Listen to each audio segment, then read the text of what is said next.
Hey guys, it's Amber here for the second week of the video series in the Mentorship Corner. This week I wanted to talk to you about how you build your portfolio online, how you work as a student online when you're offline. So the reality of the situation is you're not always going to have reliable internet. Sometimes we're traveling, sometimes the internet goes down, sometimes there's electrical outages.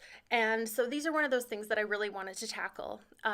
You might not know that I actually did my entire master's online. So it was a distance-based, course-based program. So all of the work that I did, the assignments I submitted, the participation in groups, in forums, presentations, everything was done online. So I thought I'd take the time to share some of my favorite hacks with you guys. One of the best things I can suggest is figuring out how to download articles you have to read. So if there are readings from the course, take the time to download them to a space that you can access without the internet. So although they may be loaded in the library spot for your class or even on Canvas, take the time to download them onto your computer, or even better, print them.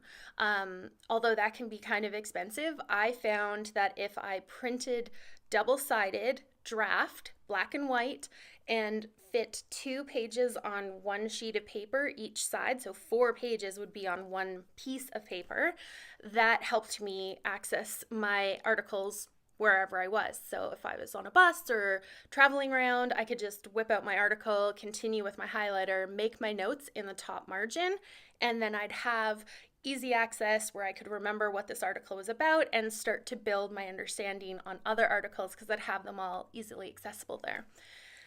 The other thing I liked to do was to make sure that I would prepare my forum responses, my group responses, and any of the other classwork ahead of time. So I wouldn't necessarily sit in Canvas or on my group forums for long amounts of time because I traveled a lot. But what I would do is I would work with Word. So whatever word processing you use, I use Microsoft Word because, I don't know, that's the main one. So I would just prep my stuff ahead of time using the notes that I'd written on my articles or whatever readings I had done that week, and I would prepare responses for what I had thought about the articles in Words and save that. So again, still not using any internet at this time. I just have it printed out and ready to go so that when I do sign in and I am online, I can just cut and paste and poof, I'm uploaded in the forum and I'm participating.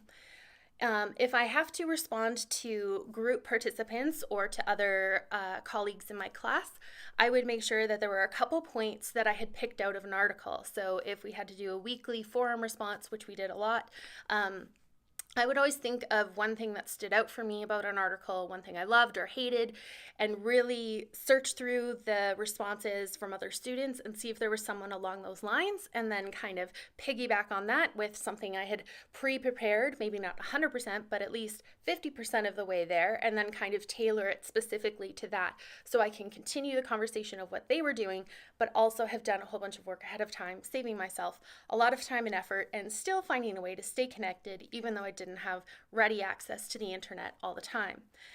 Now, of course, I'm going to encourage you again to check out the Canvas tutorials, the video tutorials, and the FAQs that UBC has put together is super valuable. Please use that. And last but not least, please talk to your professors and your instructors and your field center coordinators. We are here to make sure you succeed. So if you need help, let us know. Send us an email, whatever the case may be. It never hurts to talk to us because we are here to help you and make this a great journey for you. And I will see you again next week. Bye.